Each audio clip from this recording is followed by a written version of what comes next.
سبيل الدموع سبيل مريح. Assalamualaikum warahmatullahi wabarakatuh. Sungguh-sungguh Allah sangat ridho ketika seorang hamba itu makan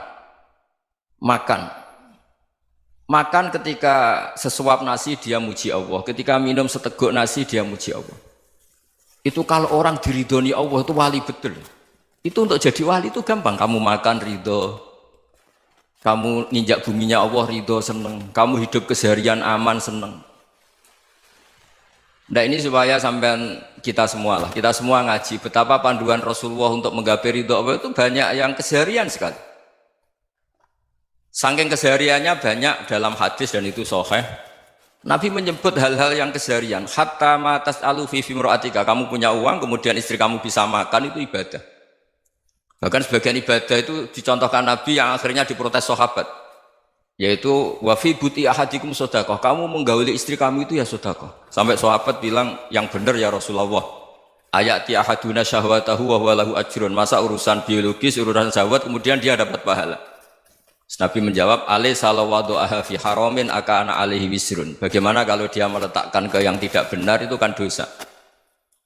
Nah, hal-hal seperti ini yang saya ingin teman-teman semua. Saya juga agak ingin ngaji demi Anda juga agak ingin. Itu dosa sekali ngaji kok pesanan kelompok tertentu itu enggak boleh. Islam itu untuk semua. Jadi ya cuma karena di depan saya jenengan ya seakan-akan jenengan korbannya. Itu ada ilmunya dalam usul fikih itu. Jadi orang itu harus ngaji usul fikih. Nama yang disebut, mungkin Mas Sufyan masih ingat zaman ngaji usul fikih. Nama yang disebut itu tidak jaminan sebagai prioritas perintah. Jadi misalnya gini, kebetulan yang di depan Nabi itu Abu Dzar. Nabi ya bilang, ya Abu Dzarin ini uhibbuka misalnya, atau ya Mu'ad ini uhibbuka, atau ya Abu Hurairah ini uhibbuka misalnya. Banyaklah riwayat yang Nabi nyebut ya Abu Dzarin, ya Mu'ad, ya Abu Hurairah. Kemudian misalnya Nabi meneruskan khitab, ini uhibbuka, saya mencintai kamu, fakul dubur sholatin, atau sebagian riwayat disebut falatadaan la dubura kulli sholatin, Allahumma inni ala dzikrika wa syukrika wa husni ibadatik. Saya mencintai kamu, siapa saja, Mu'ad bisa, Abu Dzar bisa siapa. Saya mencintai kamu, mohon kalau habis sholat kamu jangan lupa wiridan Allahumma inni ala dzikrika wa syukrika wa husni ibadatik. Ya Allah, tolong kami permudah supaya mudah ingat engkau. Anda tidak bisa mentang-mentang, wong nama saya Parmin, nama saya Purnomo, itu yang diperintahkan Mu'ad misalnya. Jadi yang disebut satu, tapi khitab itu untuk siapa saja. Saya teruskan. Jadi saya mohon semua kita melakukan kebaikan itu kalau dalam kaidah fikih disebut al yakin la yuzalu bisyak. Banyak kebaikan yang kebenarannya itu 100%. Tidak punya efek samping ke pihak lain, ke kelompok lain, ke komunitas lain. Yaitu tadi misalnya Anda makan, dan itu murah sekali, hanya butuh satu piring. Setiap punyaan kamu muji Allah, setiap minum kamu muji Allah. Itu redaksinya Rasulullah SAW disebut, Allah sangat ridho ketika seorang hamba makan, kemudian dia memuji Allah. Atau minum, kemudian dia muji Allah. Logikanya gampang, negara seperti ini yang kamu harapkan bentuknya kayak apa, mertua, ipar, komunitas, tetangga, itu nyata terjadi itu kan belum pasti. Sementara yang mesti terjadi adalah kamu butuh makan, kalau tidak mati. Butuh minum, kalau tidak mati. Butuh bumi yang nyaman ditempati, kalau tidak kita juga mati. Sebab itu Allah kalau menyebut nikmatnya itu hal-hal yang keseharian. Alladzi at'amahum min ju'. Allah itu siapa? Allah itu yang menciptakan kamu bisa makan. Tidak berlebihan, Allah itu yang menciptakan kondisi sosial itu ideal. Zaman Nabi itu ya ada orang munafik. Orang-orang pilihan Allah itu juga diuji orang sekelilingnya yang macam-macam. Semua diuji sesuai konteks zaman dan waktu. Nah, tapi ada ibadah-ibadah yang selalu disarankan Nabi. Sampai Nabi itu pernah ditanya, ayul islami khairun ya Rasulullah, Islam terbaik itu gimana? Jawaban Nabi itu unik. It'amut to'am, Islam terbaik itu ya makan-makan, jangan santai-santai. Ketika Allah menyebut beberapa kebaikan, falak tahamal akobah, wa ma adrokan apa? Mal akobah. Terusannya apa? Fakku rokobah. Terusannya apa? Au it'amun fiyaumin di masubaya. Atau acara makan-makan itu juga Islam. Kenapa? Ya bayangkan kalau tidak ada makanan, kita mati kan? Kondisi sosial tidak ideal tuh Anda masih gak apa-apa. Tapi kalau Anda tidak makan, Anda tidak minum, kamu punya istri cerewet masih bisa hidup, punya mertua cerewet masih bisa hidup. Tapi kalau tidak makan bisa mati. Berarti penting mana istri sama makan? Penting mana? Makan. Semoga istri Anda dengar. Nanti kamu disuruh makan tapi pulang deh. Itu kalau dibahasakan makan masih memahami. Penting mana nasi satu piring dengan istri. Nggak ada nasi mati, nggak ada istri belum mati. Penting mana? Gak berani jawab kan? Nah, ternyata Anda ada garang kan di depan istri. Jadi saya mohonlah, mungkin Mas Sufyan Sauri tadi yang bisa bantulah. Teman-teman tuh ngaji yang keseharian saja. Karena kita nyari ridha Allah itu berdasar firman Allah. Dan firman Allah itu menyebut keseharian itu riang, gampang. Yaitu tadi misalnya wa min ayatihi manamukum billaili wan nahar. Termasuk ayat-ayat Allah itu kamu tidur. Maka dulu itu ada guyonan, ada tokoh Mu'tazilah, kelompok dalam Islam yang berpikir manusia itu bisa menentukan ikhtiarnya sendiri. Karena saya bisa duduk, ingin berdiri, berdiri. Karena kelompok ini nggak terima kalau semua kehendak Allah, nanti bagaimana kalau semua kehendak Allah kok ada hisab ya, ada sanksi. Lucunya itu dia akhirnya ini cerita ya, mencintai seorang perempuan cantik sekali. Dan itu dia menjadi ahli sunnah itu oleh hal-hal yang sepele. Karena istrinya cantik, ya namanya suami istri itu hubungan intim. Terus ditanya, Mas masih ingin lagi? Masih. Silahkan diulang lagi. Wah ya tidak bisa. Katanya manusia bisa menentukan yang diinginkan. Itu tobat itu. Itu nggak bisa ditobatkan Mas Sufyan Ats-Tsauri. Orang cantik yang mudah nobatkan orang itu orang cantik. Segampang itu. Akhirnya kita tahu, makanya kalau dalam kitab Hikam itu disebut al-akil mayyakul madza yaf'alu wa hubi wal ghafil mayyakul madza af'al. Orang yang punya akal karena sadar ini wilayah Allah, semua milik Tuhan. Itu dia tiap hari berpikir, besok Allah akan melakukan apa terhadap dunia ini. Kamu merencanakan suatu mau plesir, ternyata gempa. Mau wisata ke Rusia, ternyata perang. Kamu tidak pernah tahu apa yang akan terjadi besok. Wa ma tadri nafsum madza taksibu ghadan. Tapi anda semua kita ini sering punya jadwal permanen. Makanya saya kalau diundang siapa saja, sana takdir. Yang jelas Gus ini acara penting. Ya masih acara penting nak pangeran ngersakno piye. Kok ape dadi pangeran, kamu kok mau jadi Tuhan. Itu kadang ya kiai. Penting Gus acara ini jenengan harus memastikan bisa. Loh kamu itu yang ngajarin tauhid, sesuatu itu biadillah kok bilang-bilang apa pasti. Kalau maksa terus tak tobatkan loh kamu kata saya. Ya kalau gitu Gus bilang insya Allah. Wah itu hati saya, fisik saya, roh saya sudah bilang insya Allah. Tidak usah kamu latih kata saya.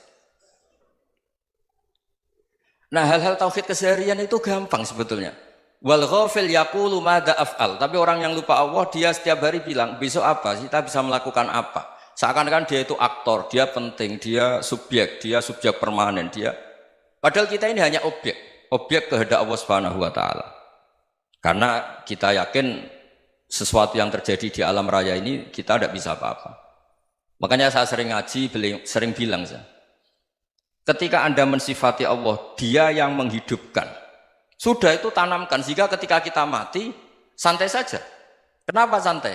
Allah punya cara menghidupkan kita. Zaman kita hidup juga gak tahu caranya ngelola jantung, ngelola paru-paru. Kamu juga gak tahu ngelola oksigen yang tidak beracun, tidak ngandung polusi. Tahu-tahu hidup. Gak ingin tua ya tahu-tahu tua, gak ingin mati tahu-tahu mati. Selama ini kita hidup juga gak tahu apa-apa sebetulnya. Hanya gaya tok, punya jadwal, punya planning. Kalau kamu bisa menentukan pilihan Anda, pasti Anda istrinya cantik, 4 neriman semua, kona'ah semua. Nyatanya enggak kan? Ada 1 jelek, cerewet. Oh itu kan, nyatanya enggak bisa apa-apa Anda kan? Dan kamu bawa mati lagi. Itu kan, istri Anda juga gitu, punya keinginan, punya suami yang ganteng, yang jabat, yang neriman, yang enggak poligami. Ya enggak kesampaian juga. Kalau kita ngitung tingkat kegagalan kita itu gagal terus. Ya kan?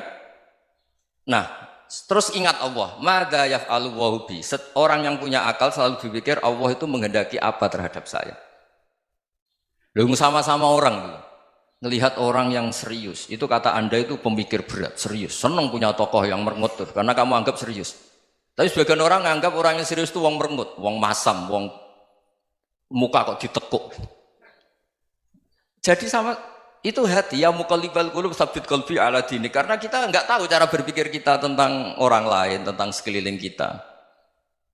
Misalnya kita orang baik yang jenis ngrumat fakir miskin. Ada orang bangun masjid mewah itu janggal. Apa artinya masjid mewah kalau banyak orang kelaparan?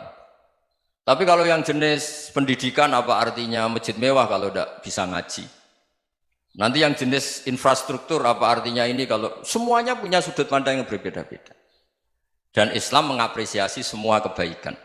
Tapi katakan semua kebaikan itu adalah kehendak Allah Subhanahu wa taala. Karena apapun baik Anda itu pakai fasilitas yang diberikan oleh Allah Subhanahu wa taala. Sehingga ini yang disebut kulillah tsumma darhum fi khawdihim yal'abun. Ya kembali tadi ke tema-tema bahwa keseharian Anda ini sudah Islami. Saat Anda tidak bisa melakukan apa saja. Saya sering ada jenazah, biasanya kalau tetangga meninggal saya sering disuruh ngelepas. Saya bilang orang ini baik. Karena sering ngelamun di rumah, sering nganggur di rumah. Ditanya sama anaknya, kenapa Gus nganggur baik? Ya kalau dia nganggur artinya juga agak berbuat sesuatu yang maksiat kan? Ya kan? Orang nganggur di rumahnya ya tidak bunuh orang, tidak maling, tidak korupsi, ya namanya nganggur di rumah. Lah cuma istri cara pandang nganggur gak menghasilkan uang itu, tapi juga gak menghasilkan kriminal kan. Jadi sebenarnya Islam itu cara, makanya kalau sampai ngaji usul fikih itu ada kitab usul fikih, namanya Lubul Usul, itu terkenal sekali di pesantren itu. Itu kalau ngapresiasi keseharian itu luar biasa. Izma min mubahin illa wa yatahaqququ bihi tarku haramimma, karena keseharian yang mubah saat Anda lakukan itu ada kehebatan yang luar biasa, yaitu meninggalkan haram. Makanya dulu banyak orang-orang alim ketemu temannya itu guyon sampai semalaman. Itu biasanya yang semangat Islam itu kiai kok tidak tahajud, kiai kok tidak witir. Orang yang sedang mapan uangnya banyak, malam itu tidak kelayaban itu sudah luar biasa. Melawan nafsu supaya tidak maksiat itu sudah luar biasa. Supaya lupa guyon sama temannya semalaman sampai subuh. Gejolak-gejolokan mengenang zaman miskin, zaman kuliah gak jelas, zaman apa. Melihatnya jangan tarkut tahajud. Seperti ini meninggalkan tahajud, tapi meninggalnya ini talkul muharramat. Jadi kayak apa hebatnya? Sehingga Imam Ghazali punya riwayat yang agak unik. Hatta takuna ibadatu akhiri hadil ummah iku an-naum. Sehingga suatu saat ibadah terbaik umat ini itu tidur.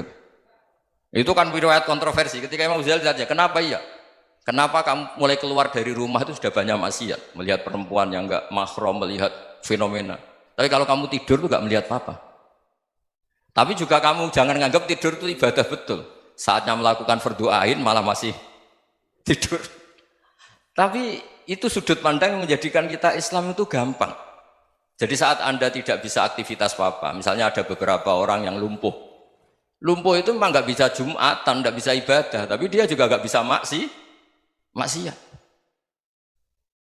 Tidur itu memang Anda saat itu tidak bisa tahajud, tidak bisa witir, tapi saat itu ada zina, ada maling, tidak gosipkan orang, tidak bully orang, tidak menanamkan kebencian, tidak hasud.